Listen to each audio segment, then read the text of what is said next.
नमस्कार दोस्तों, अन्नपूर्णा दिव्य चैनल में आपका एक बार फिर से बहुत बहुत स्वागत है। दोस्तों, पिछले वीडियो में हमने आपको बताया था कि कैसे सीता रावण की पुत्री थी। आज हम लोग जानेंगे कि 14 वर्ष वनवास के समय ऐसा क्या हुआ था जिससे रावण ने सीता का हरण कर लिया था। वहाँ जंगल में उनकी ऐसी किसी से क्या शत्रुता थी जो उनकी ही मृत्यु का कारण बनी। दोस्तों, अभी कुछ समय पहले लॉकडाउन में हम लोगों ने दूरदर्शन पर रामायण देखी है, तो यह कहानी सबको पता ही होगी कि राम के राज्याभिषेक के समय माता कैकेयी ने अपने मांगे 2 वरदानों में राम को 14 वर्ष का वनवास दिया था। और उसी वनवास के समय लंका का राक्षस राज रावण राम लक्ष्मण की अनुपस्थिति में माता सीता का हरण करके ले गया था। दोस्तों, हम आपको प्रतिदिन कोई ना कोई कहानी कथा बताते रहते हैं। आशा है आपको जरूर पसंद आती होगी। दोस्तों, यदि अभी तक आपने मेरे अन्नपूर्णा दिव्य चैनल को सब्सक्राइब नहीं किया है तो प्लीज़ मेरे चैनल को सब्सक्राइब करें। मेरा वीडियो पसंद आए तो लाइक करें तथा दूसरों के साथ शेयर करें ताकि ये कहानी आपके दोस्तों रिश्तेदारों के पास पहुंच जाए। तो आइए शुरू करते हैं। रामायण काल में जब भगवान राम, माता सीता और छोटे भाई लक्ष्मण जी वनवास काट रहे थे तो वे वन में एक स्थान से दूसरे स्थान पर भटकते हुए ऋषियों मुनियों की सेवा और सहायता करते थे और साथ ही साथ उनकी पूजा अर्चना और तपस्या को भंग करने वाले राक्षसों को दंडित करते थे और इस तरह उनकी रक्षा भी करते थे। इस कारण अब राक्षस ऋषि मुनियों को परेशान नहीं करते थे। भगवान राम, माता सीता और लक्ष्मण जी सहित वन में घूमते घूमते पंचवटी नामक स्थान पर पहुँचे। यह स्थान उन्हें बहुत ही रमणीय लगा और उन्होंने वनवास के अंतिम वर्षों में यहीं रहने का निश्चय किया। उन्होंने पंचवटी में गोदावरी नदी के तट पर अपने लिए एक छोटी सी कुटिया बनाई और फिर वहीं समय व्यतीत करने लगे। वनवास का समय शांतिपूर्वक तरीके से बीत रहा था। पहले की तुलना में राक्षसों का आतंक भी कम हो चुका था।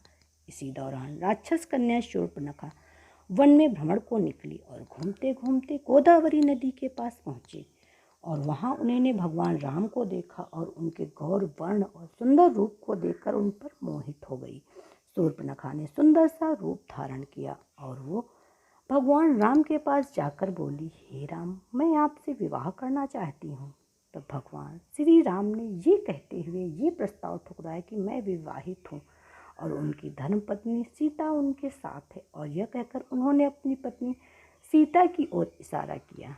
तब उन्होंने लक्ष्मण जी के पास ठिठोली करने की मनसा से शूर्पणखा से कहा कि मेरा एक छोटा भाई है, वह मेरी ही तरह सुंदर रूप और शरीर सौष्ठव रखता है और जो वन में अकेला भी है, तो आप उनके पास अपना प्रेम पूर्ण विवाह प्रस्ताव ले जाएं, आपकी मनोकामना पूर्ण हो जाएगी। तब शूर्पणखा अपनी विवाह की इच्छा लेकर लक्ष्मण जी के पास गई और उन्हें अपनी विवाह करने की इच्छा जताई।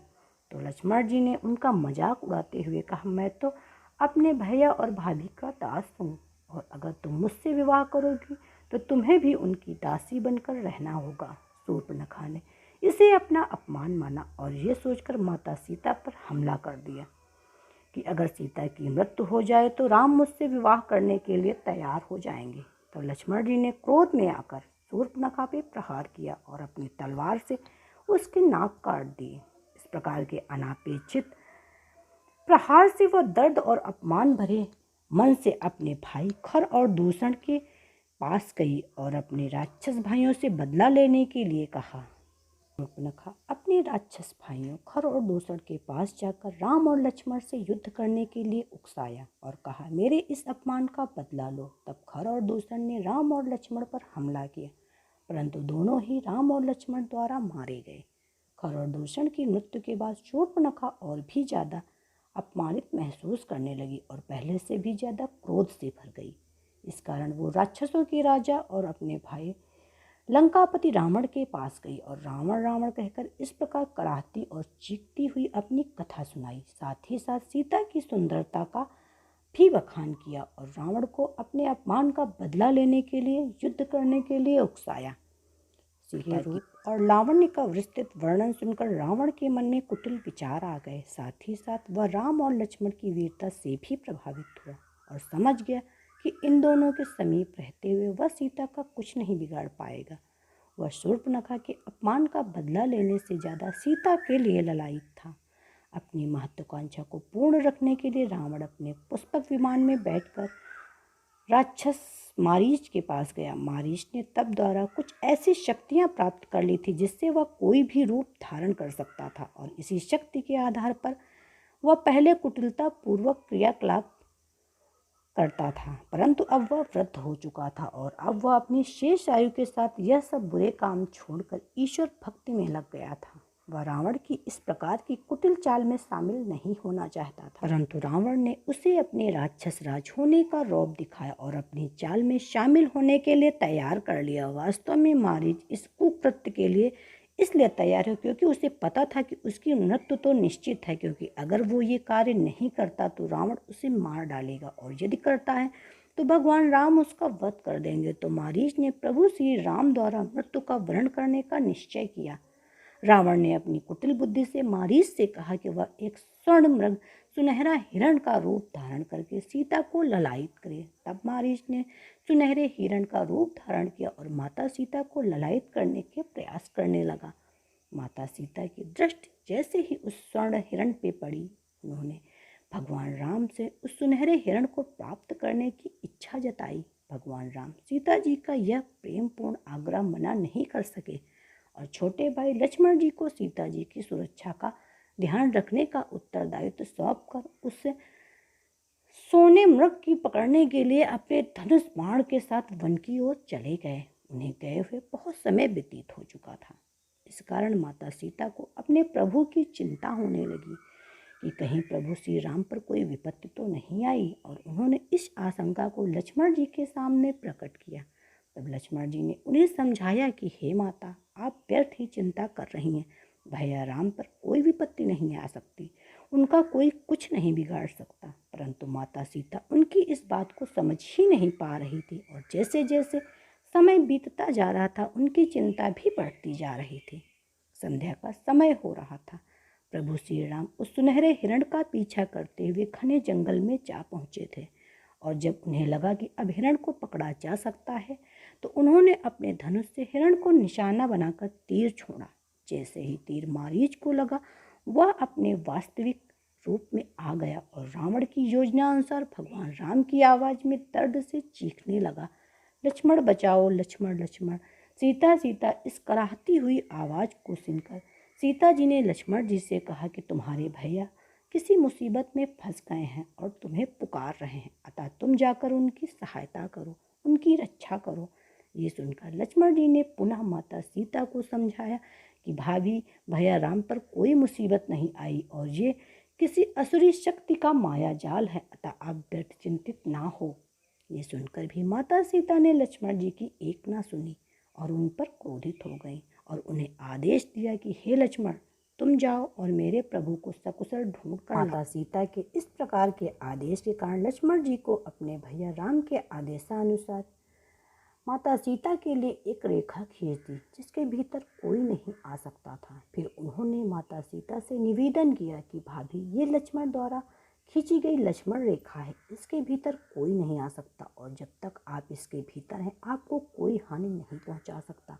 अतः मैं आपसे प्रार्थना करता हूं कि चाहे कैसी भी परिस्थिति हो, जब तक मैं अथवा भैया राम वापस न लौट आए तब तक आप इसके बाहर अपने चरण ना रखें। माता सीता इस बात के लिए सहमत हो गईं और कहा कि ठीक है, मैं इसके बाहर नहीं जाऊंगी, अब तुम प्रभु को ढूंढने जाओ। इस प्रकार के वार्तालाप के बाद लक्ष्मण जी भैया राम को पुकारते हुए वन की ओर चले गए। रावण, जो कि इसी अवसर की प्रतीक्षा कर रहा था, रावण लक्ष्मण जी कुटिया से दूर जाएं और वह अपने कार्य को पूर्ण कर सकें, वह माता सीता का हरण करने के लिए कुटिया के पास पहुंच गया।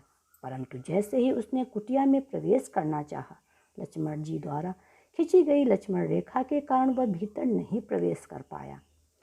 अब उसे अपनी योजना विफल होती हुई दिखाई दी, परंतु फिर उसने सोचा कि वह भीतर नहीं जा सकता, परंतु सीता तो बाहर आ सकती है और इस योजना को सफल करने के लिए उसने एक भिक्षुक का रूप धरा। भिक्षुक रूपी रावण ने माता सीता को कुटिया से बाहर बुलाने के लिए आवाज़ लगाई, भिक्षाम देहि, भिक्षाम देहि।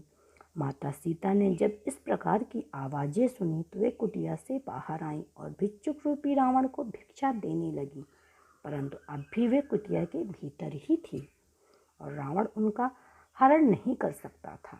जब रावण ने एक और सॉन्ग रचा।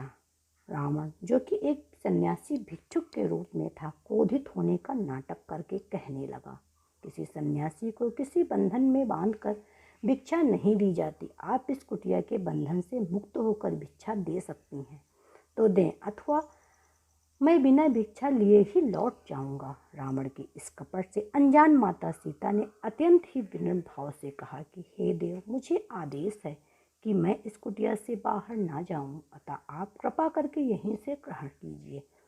परंतु इस बात पर रावण कहाँ राजी होने वाला था, अतः उसने और भी क्रोधित होकर माता सीता से बाहर आकर भिक्षा देने को कहा और कहा, ऐसा न करने पर खाली हाथ लौट जाने को तैयार हो गया। माता सीता ने सोचा कि एक भिक्षुक सन्यासी का इस तरह खाली हाथ लौट कर जाना ठीक नहीं और एक क्षण की ही तो बात है। ऐसा सोचकर वे लक्ष्मण रेखा से बाहर आकर भिक्षा देने को तैयार हो गई।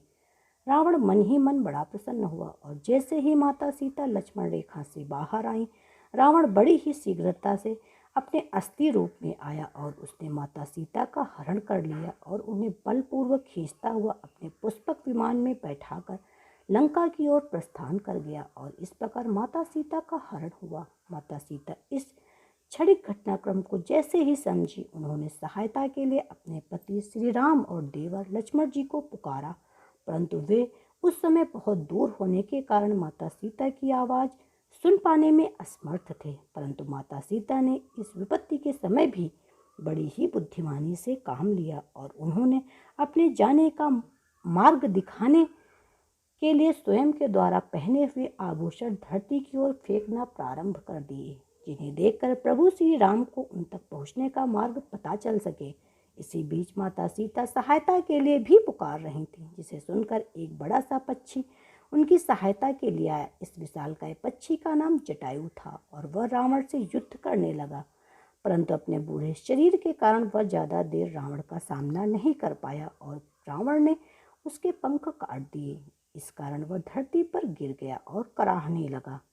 दूसरी ओर भगवान राम और लक्ष्मण जी वन में मिल चुके थे और लक्ष्मण जी ने उन्हें बताया कि भाभी ने आपकी कराहती हुई आवाज़ सुनी और स्वयं को छोड़कर आपके रक्षण के लिए मुझे यहाँ आने के लिए विवश कर दिया। तब भगवान राम और लक्ष्मण जी समझ गए कि ये जरूर कोई असुरी शक्ति का मायाजाल है और सीता जी अभी संकट में हैं, और इस प्रकार का विचार आते ही दोनों कुटिया की ओर दौड़ पड़े। परंतु वे जैसे ही कुटिया में पहुंचे, वहां बिखरा हुआ सामान देखकर किसी अनहोनी की आशंका से भयभीत हो गए और दोनों ही सीता जी को खोजने लगे, परंतु उन्हें कहीं भी उनका पता नहीं चला। तभी उन्हें माता सीता के आभूषण दिखाई दिए, जिसे भगवान राम पहचान गए कि ये सीता के आभूषण हैं और वे उसी दिशा की ओर बढ़ने लगे जहाँ माता सीता के आभूषण मिले थे। आगे चलते चलते उन्हें और भी आभूषण मिले और कुछ ही दूर पर एक विशालकाय घायल पक्षी जटायु दिखा, जिससे पूछने पर पता चला कि माता सीता को राक्षसों का राजा लंकापति रावण हरण करके ले गया और इस प्रकार माता सीता के हरण की सही जानकारी प्राप्त हुई। रावण ने सीता को हर तरह के प्रलोभन दिए कि वह उसकी पत्नी बन जाए। यदि वह ऐसा करती है तो वह अपनी सभी पत्नियों को उसकी दासी बना देगा और उसे लंका की राजरानी। लेकिन सीता माता रावण के किसी भी तरह के प्रलोभन में नहीं आई। तब रावण ने सीता को जान से मारने की धमकी दी, लेकिन यह धमकी भी काम नहीं कर पाई। सीता ने कहा, राम व लक्ष्मण की अनुपस्थिति में मेरा अपहरण करने वाले, तुमने अपनी कायरता का परिचय और राक्षस जाति के विनाश को आमंत्रित कर दिया। राक्षस जाति को विनाश से बचाने के लिए तुमको श्री राम की शरण में चले जाना चाहिए। इस विनाश से बचने का एकमात्र उपाय यही है, अन्यथा लंका का विनाश निश्चित है। सीता माता की इस बात से निराश रावण ने राम को लंका आकर सीता को मुक्त करने की 2 माह की अवधि दी। इसके बाद रावण या तो सीता से विवाह करेगा या उसका अंत करेगा। तब राम ने वानर राज सुग्रीव के साथ मिलकर वानरों सहित लंका पर चढ़ाई किया और राक्षस राज रावण का वध करके लंका पर विजय पाई और सीता जी को मुक्त कराया। लंकेश रावण महाज्ञानी महापंडित था। उसका राज्य धन वैभव आदि भी रघुवंशियों से बड़ा था, परंतु उसने पर स्त्री का सम्मान नहीं किया। इस कारण उसे इतना भीषण संहार देखना पड़ा और उसे भगवान विष्णु के अवतार में प्रभु श्री राम के द्वारा मृत्युदंड दिया गया।